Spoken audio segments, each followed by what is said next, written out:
What's up, guys? Totally off the cuff video I decided to do just this minute at 1 minute to midnight on Tuesday night. Not here alone, obviously, because you don't see my pretty sexy face. Say what's up, buddy. What's up? This is Preston, 619apocalypse, and before people who see this video start bitching, I am eating. So if you don't like it, too bad. Alright, guys, this is something we're just doing for fun. WWE just put up their top 50 villains in wrestling history list. And I turned to my buddy Preston here and I said, let's turn this into a reaction video. So, you good to go, buddy? Hell yeah. Alright, at number 50, don't know how I feel about this one right off the bat, Batista.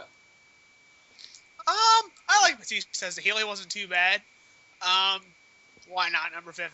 That's a good spot for him if he's ever going to make the list, so... I might put him a little bit higher depending on who else is on the list, because when he was like really, really evil, especially when he was destroying, smaller people, I'm not going to say Rey Mysterio specifically, but he was destroying smaller people and just genuinely sort of enjoying himself and genuinely raging over the duct tape incident. I thought he was a pretty damn good heel. Oh, duct tape, that's... Batista job to duct tape people. You can't forget about it. Right, next. Number 49 is Randy Savage.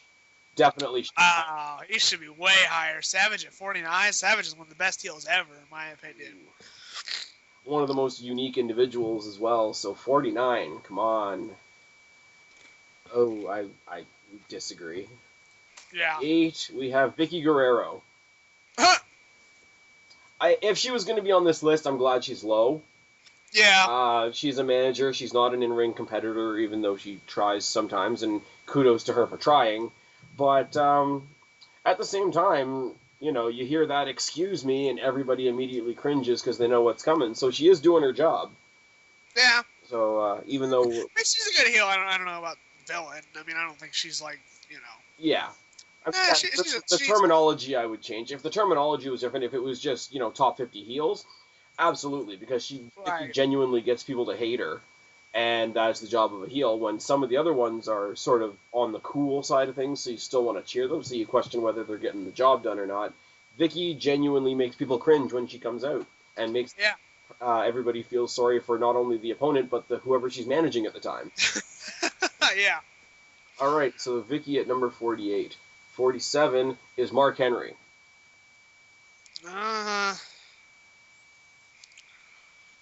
I guess it's alright.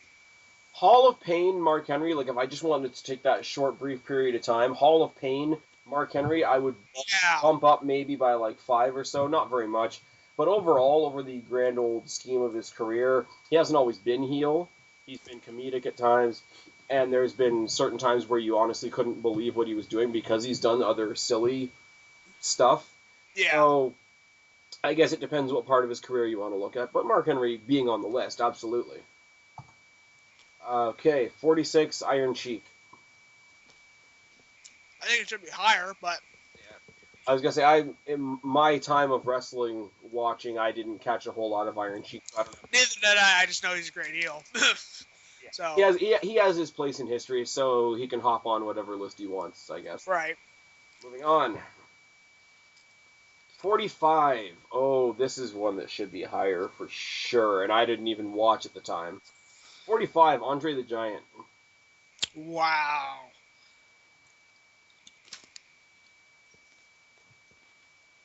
I don't think about that. 45.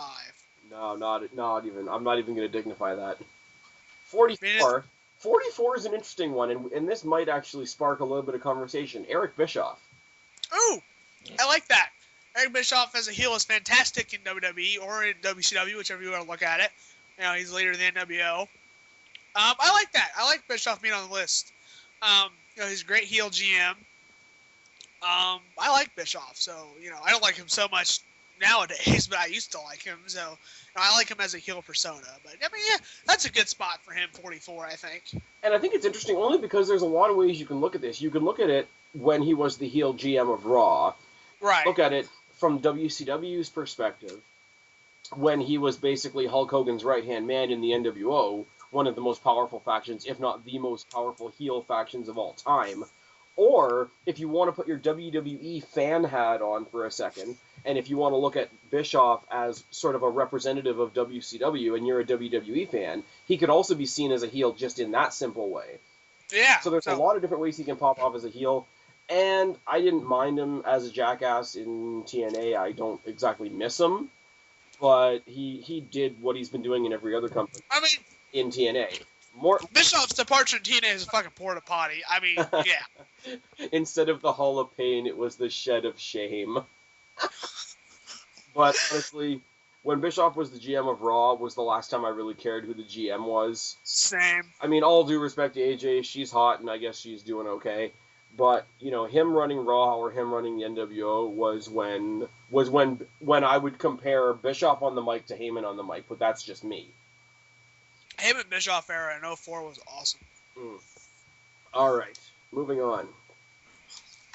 Number 4, holy shit. Wow, the bottom end of this list should be at the top. Number 43 is Eddie Guerrero. Wow. And I want you to know this. I'm scrolling through, like, as a slideshow. Right, I know. Of, like, 43, 42, 41. The picture they have up here right now is a picture of him yelling in Dominic's face. I cannot believe that. Eddie Guerrero at 43. That is bullshit. That is. He should be in the top 20. He tried to steal Rey Mysterio's son. Yeah, or, you know, whether you're going that heel, or you're going Latino Heat heel, or you're going Radicals heel, or you're going any type of heel from Eddie Guerrero. Eddie's one of the best heels ever in the business. When he was kind of like the face heel doing the lie, cheat, and steal. He was even good at that. Yeah, I mean, wow, 43, That's ridiculous. That's BS. Moving on. 42, we have Brock Lesnar. That's fine. Yeah, I think that's good for him. I don't think Brock should be really that high. I don't think he's that His last dominant run was, 10 years ago, and he's had 2 matches on his big $5 billion contract this year. 5 billion, 5 million. Whatever, it's some astronomical amount to show up like 10 times a year. I like the guy, but that's way too much. Moving on. Number 41 is Kane, which I think is still way too low. Yeah, Kane's way too low. Kane as a heel is amazing. Whether you're going from Kane, Masked Kane in WWF, you're going heel Kane in 03, or you're going Kane, period. Kane's one of the best heels ever in the business. Setting Undertaker on fire, freezing his dad, jumper cables to Shane McMahon's nuts. Trying to set Shane on fire. Trying to set a lot of people on fire. Set JR on fire, yep. 40, what is it, 43? 41. 42? 41? Yeah, bullshit. All right. At 40, I have nothing to say about this one but Don Morocco. Yeah, I don't know nothing. I know very little about Don Morocco. I know the Ricky Steamboat stuff, and I know the Snuka stuff, but other than that, I know very little about Morocco. I mean, that's a good spot for him from what I remember and from what I know about him. Other than that, not a ton, so yeah. All right, fair enough. Moving on. Now into the 30s. Oh, I like this, actually. 39, we have the Dudley Boys. Okay, now, if we're just going WWE, that's a good spot for them. If we were going wrestling history, period, they'd be in the top 10. Because Dudley's one of the best heels ever. Whether you go in ECW, where they were reciting riots, or whatever, then they come to WWF, and they were doing the whole, heel thing there. I agree that, the Dudleys are one of the best heels in the business, period. But WWE, that's a good spot for them. But if we were going as a whole, they'd be top 10, without a doubt. So, yeah. I'm going to say right now that I agree with this, and I think they should be higher, and this is totally a slanted view on my part. I'm going purely based on the heel work that Bully Ray is doing in TNA right now. Yeah. Because Bully Ray, and I'm not talking just TNA, I think Bully Ray is one of the greatest, if not the best, heels in wrestling right now. I'd say, bare minimum, he's in the top 5. I agree. All right, moving on. We have, oh my god. At 38, we have CM Punk. Wow. And let me say once again, the picture they have up is, again, another Let's Victimize Ray's Family picture. It's a picture with the happy birthday sang, thing. Happy birthday to, her name's Aaliyah, right? Uh-huh. So it's yet another moment where we're going to terrorize the Guerrero, or not the Guerrero family, the Mysterio family and whatnot. And, yeah. Wow. Just because they've chosen that moment to put in the picture, along with, let's see, Straight Edge Society, even though I wasn't a huge fan of it, the New Nexus, the way he initiated... Yeah, Punk cashing in on Jeff Hardy, Punk cashing in on Edge. Well, Punk cashing in on Edge was a face move, though, because Edge was heel at the time. Oh, okay. Well, him cashing in on Jeff Hardy was a heel move. They did the heel feud they had in 09. I mean, I think Punk in the 30s is good. I would put him in mid to low, but 38's kind of I would have him a lot. I'm a mark. I'll freely admit that. I would have Punk a lot higher than this. I agree. I would too. I would have him mid to low 20s if it was up to me, at the very least. But anyways, moving on. 37, we have Ernie Ladd. I got nothing. Me neither. All right. 36, Ivan Koloff. I got nothing. Me neither. Other than Russia. That's it. Another one that's going to make us pull our hair. I have a feeling we're not going to like this list by the time it's probably not. 35 is Paul Heyman. That is bullshit. 35 tried to, along with WCW and ECW, kill WWF. Tried to kill the WWF. Cut the best heel promos ever on Vince McMahon. Oh, yeah, that heel promo was amazing. More recently, just finished threatening Triple H and Stephanie McMahon's kids. Brought Lesnar back to take out John Cena, which, makes me happy. Basically killed Paul Bearer. What's that? Basically killed Paul Bearer. Right. No 4. Heel GM, heel manager of both Big Show and Brock Lesnar. And wasn't he a manager of like a whole bunch of big guys that was like Team Lesnar? It was like Matt Morgan and Luther Reigns and Albert and a bunch of. You could be right. I don't remember. If I'm correct, that was leading up to a SummerSlam. That was leading up to when John Cena was face for the first time, and we all know where it went from there. So yes, okay. For turning John Cena face and killing the wrestling business, Paul Heyman should be number 1. Anything else to say about Heyman? No. Other than he should be a fuckload higher on this list. Hell yeah. Moving on. Abdullah the Butcher. I got nothing. Me neither. Terry Funk at 33. Wow, that's BS. All right, you go. You know more about Terry Funk than I do. Terry Funk, one of the best heels ever. Whether you're going Terry Funk against Foley, or you're going Terry Funk against Sabu, or you're going anything from ECW, or you want to go in Japan, or you want to go against Flair. Terry Funk's an amazing heel. Him at 33 is stupid. He'll kill you. Yeah. Moving on. At 32, we have Randy Orton. That's all right. That's right smack in the middle of the list. I don't really have a problem with that either. He's not the most vicious guy. Like, we're not talking about somebody that, like, tried to end lives. But we are talking somebody that, and I'm going by the picture just because I can. The guy that handcuffed Triple H in a corner while he beat up Triple H's... Yeah, and RKO'd his wife, and, and then kissed her while she was unconscious. Yeah. So, yeah. Orton, back when WWE was less PG and he let it out a little bit more, maybe a couple notches higher, but I got no problem with this one. No, me neither. 31, Kevin Sullivan. I got nothing. Me neither. 30, we have Jerry Lawler. That's all right. Yeah. I like this one. At 29, we have Raven. Hell yeah! Yes. I like it. Me too. I like it. The one thing most people know about me. I've watched other companies. I've tried to watch ROH. I do watch TNA. I did watch WCW. WWE fan through and through. One of the things, along with the Cruiserweight division, that brought me over to WCW, even as little much as I was Raven's flock. Yeah. Nothing that any group has done with him since then has touched Raven's flock. And you want to go from my standpoint, ECW fan, Tommy Dreamer, Sandman feud, holy shit, those two feuds are amazing. I've only seen clips of that, unfortunately. I need to listen to it from more. I know. I'm the same way, but I've researched, and those feuds are just fucking awesome. Oh.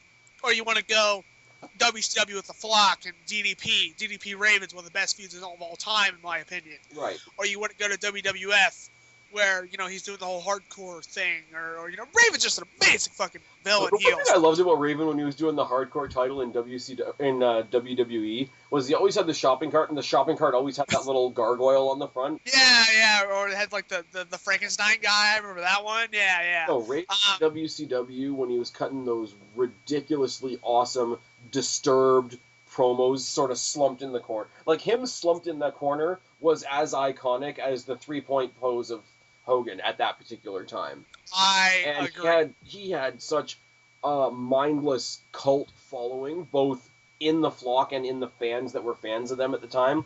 It was ridiculous. He was the grimiest critter you'd ever hope to meet in your life, and yet he had the entire audience in the palm of his hand. And then you would go to his TNA run, which I know isn't counted in this list, but I'm going there anyways. Right. You know, he stole the NWA World Title in his debut. You know, tried to have a little Flock-ish feud there. It was like Serotonin or whatever, but yeah, Serotonin it wasn't a bad group, but it just didn't last very long. The thing with him in WCW was when he really hit his prime, because he was like this really, really disturbed kind of deranged character. So you hated him because he was doing all this horrible, horrible shit. But at the same time, you knew he was fucked in the head, so you couldn't fully hate him because there was a little piece of you that felt bad for him. Uh-huh. And it's like, because of that, you couldn't fully hate him, so he was a very intriguing character, to say the least. And like I say, on the mic, I'd love to see Raven on the mic against CM Punk. Oh my god. And, well, by the way, they've done that already in ROH. Oh, did they? Yeah. I might have to check that out. Dude, YouTube it, Raven CM Punk. Good shit. Alright. Next, 28. The Fabulous Moolah. I got nothing. 27, Paul Orndorff. I got nothing. Nothing. Other than the fact that he Hogan's white tights. Yeah, I was just going to say, the turn on Hogan was pretty cool. But other than him joining Heenan's family and the whole Hogan feud, I got nothing on Orndorff, so yeah. Speaking of I got nothing, 26 is Nick Bockwinkel. What the f... Okay, whatever. Got nothing. Me neither. 25 is Vader. Wow, I don't know about 25. I'd put him in the 40s, not 25. Yeah. I remember him being like a dominant, scary guy, but I only know... He's a dominant big guy, but he's not like, you know, promo a master or anything. It's just Vader, dun, dun, dun, dun, dun, dun, dun, like that's all it is. You just had a little out-of-body music experience there, didn't you? Yes, I did. And then it's just, you know, he comes into Webster. I mean, Vader's cool. I've been a Vader fan since I was a kid, so, you know. He wasn't really a villain. He was just kind of like, I'm big, I'm nasty, I'm going to destroy whoever's in the ring. Like, it's almost neutral that way. It's kind of like a Ryback thing where it's like, I don't care who's in front of me, whether they're a face or a heel, I'm just going to destroy them. And Ryback. Yeah. But yeah, I don't think 25 is a good number for him. No way. Put him lower, I think, yeah. Next, 24, Harley Race. Nothing. I got nothing.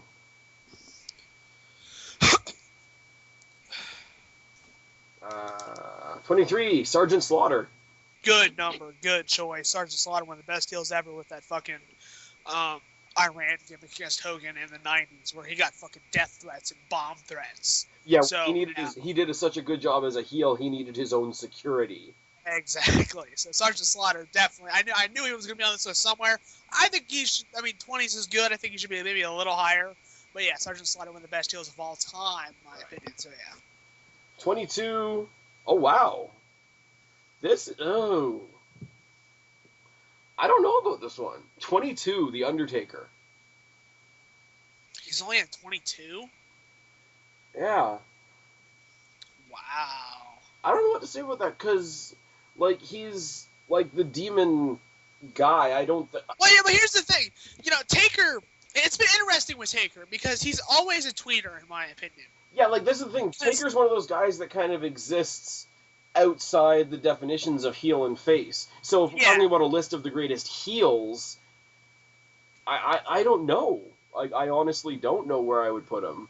Like, he's great at everything he does, and if you want to call some of the stuff that he did being a heel, I mean, the picture on here is him strapping Stephanie McMahon to a cross. Right, Ministry of Darkness. If you want to go back to the debut of The Undertaker, the feud against Hogan, and that kind of stuff. Ministry of Darkness was awesome. And mostly because I'm a fan of vampires and sort of gothic stuff. Like, and also it included the Brood and Viscera and all that crazy ass shit. Until it was ruined by making it the corporate ministry. Yeah, that was lame. So they had basically the gothic NWO, and they fucked it up. Yeah, and they fucked it up, yeah. But I think Ministry of Darkness is amazing. Ministry of Darkness, he was rocking the heel beard, too, so he was rocking it hard. Some theme music, his theme in the 90s, the late 90s was the shit. Taker, 22's fine. I think he's an amazing whatever the hell. Taker's amazing. Yeah. So. I was going to say, it's debatable whether you can call him a heel or not, so like I say, this is one I don't really know what to say about it. All right, 21, Freddie Blassie. I got nothing. Nothing. I don't care if this is the Canadian in me showing, but this is bullshit. Number 20 is Edge. I knew that. Am I that transparent? If you said Canadian, like it's either Edge or fucking Bret Hart. So yeah.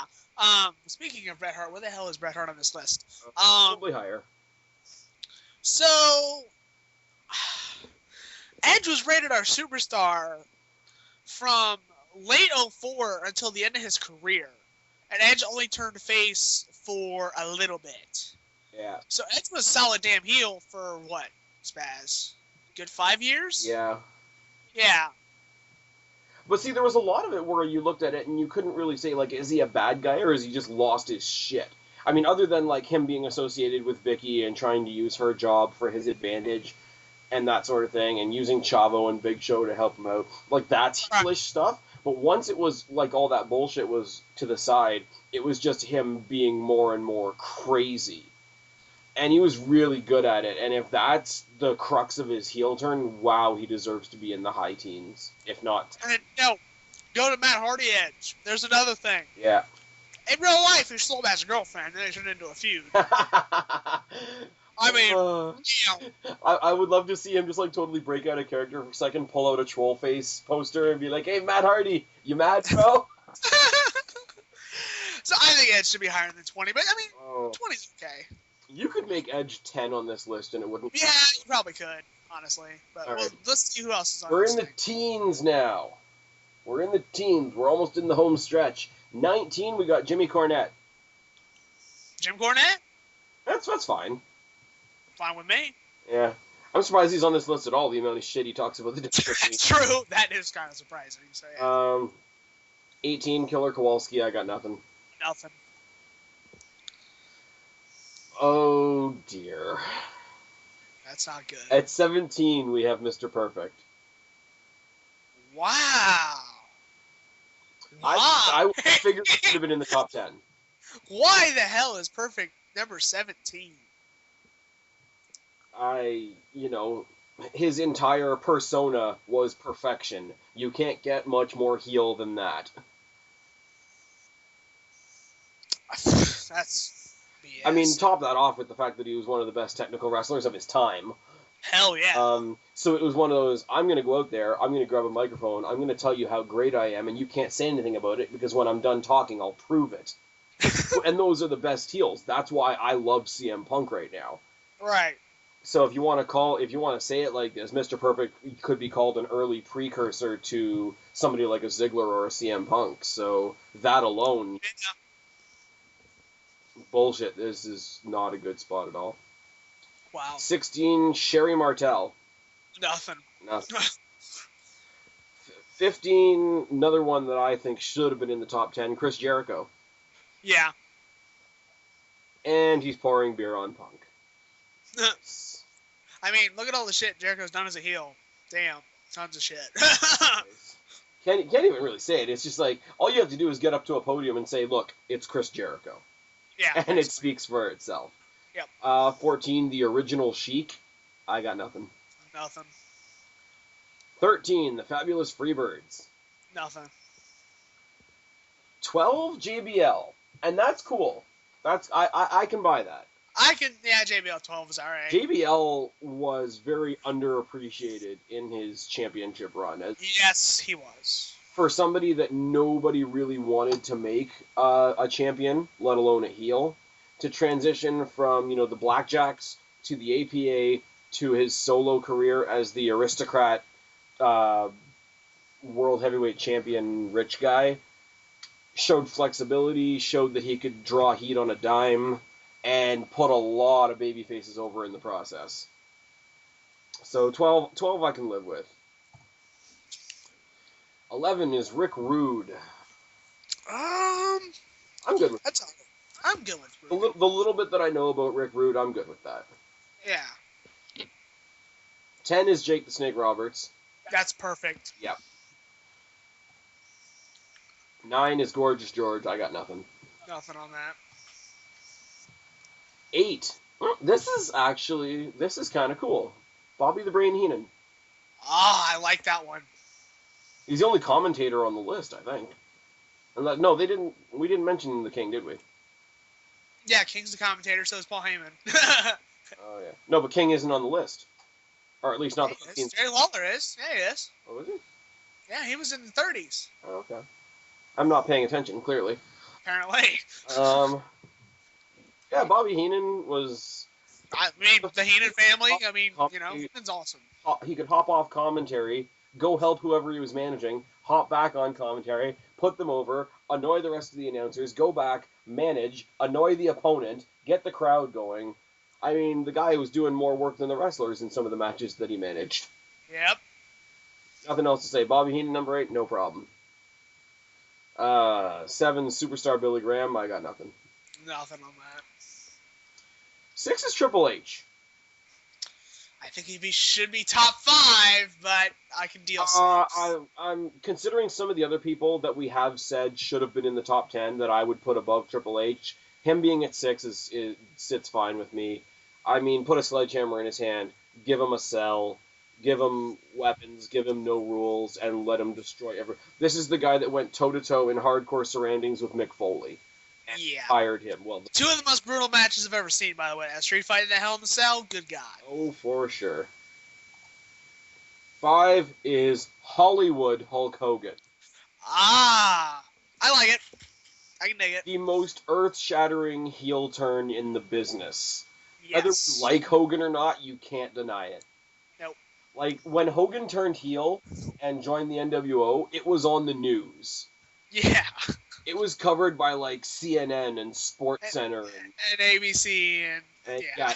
It was actually... it was Hogan's heel turn's the biggest things ever. Is the biggest thing ever in wrestling besides Steve Austin. That's the truth. Yeah, it is. Yeah. And I mean, it spearheaded, like we've mentioned earlier, him and Bischoff spearheaded the most powerful faction in the history of wrestling. Right. Besides Four Horsemen, it's NWO. So. I would say Four Horsemen, but I just mean imposing in size, in strength. Well, yeah, I mean, NWO is huge. As a revolution, I'm sorry, I got to place it above the Four Horsemen, and that's no disrespect to any of those guys. It's just, they were a bigger threat. Right. Legitimately, in numbers, in strength, in name value. Because Four Horsemen were 4 big names. NWO at some points had 10 big names. Like when you got Steiner, Hogan, Nash. Savage. And say what you want to about guys like Nash and guys like Hogan and whatever now, but at the time, they were the guys to beat. Yep. Next. $1 Million Man. What, 5? No, this is 4. Oh, wow! I don't agree with him being that high. Bumped him down to about 6 or 7. I wouldn't give him... I would not put him top 5, in my opinion. $1 Million Man sort of created a mold for heels. Yeah. Created the mold for guys like JBL and guys like Alberto Del Rio. So his contribution as far as what a heel is... It's huge. Is there, but I would have him sort of 6, 7, 8 range. I mean, top 10's fine. Number 4 is kind of... Not over Hogan, for sure. No, not over fucking Hogan. No way. Okay, this will be an interesting conversation as well. Number 3, Mr. McMahon. I half expected him to be number 1, but anyway. That's fine. For what it did for WWE. McMahon Austin, holy shit. And for a lot of years, this was the rivalry that wrestling was built on. Right. And McMahon's not a wrestler, and that says a lot for him right there. And I mean, let's give him credit. For a non-wrestler, he put himself through the ringer when he was in feuds with... Well, hell yeah. I mean, diving off cages and, killing his body. I mean, Vince is some balls. I mean... Well, Vince is crazy. We know this. Right. I don't know what else you can really say. Friggin' Vince McMahon, he was the stereotypical asshole boss. Yes. And why does that work so well? Because we've all had one. Yep. You can say whatever you want about whether he was convincing or not, or whether it was good for the business or not, but everybody could relate. Yep. Unless you're too young and you haven't had a job yet, right. Everybody can relate. So McMahon at 3, you know what? He's not even a wrestler. I can't argue with it. Me neither. Okay, number 2. Okay, here we go. Here, apparently, my opinion of the NWO goes down the toilet, because at number 2 we have Ric Flair and the Four Horsemen. Now, I have no problem with that. I knew Flair was going somewhere. Number 2, fine with me. Yeah. If it was Ric Flair, I would say hell yeah. My knowledge of the Horsemen as a whole is shady at best, so I'll take it based on Flair. That's right. What I'll say about that. Well, it's Flair and the Horsemen. It's not just the Horsemen. So. And number 1.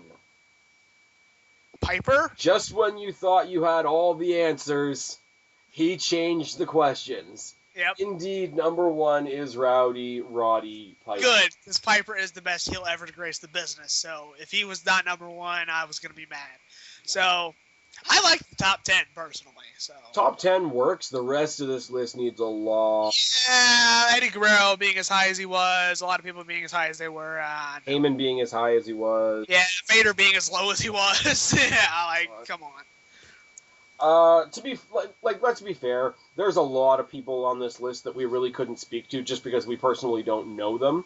Right, and some of the people are way too far back for me to even know anything about them, or right. Just, I don't watch a lot of old wrestling, and if I do watch old wrestling, it's like Steamboat, or Perfect, or Hard, or shit like that, or Hogan, if we kept these all in order and took out the people we don't know, we'd probably have a top 30 list, and we could analyze that a lot better if we left everybody else where they were.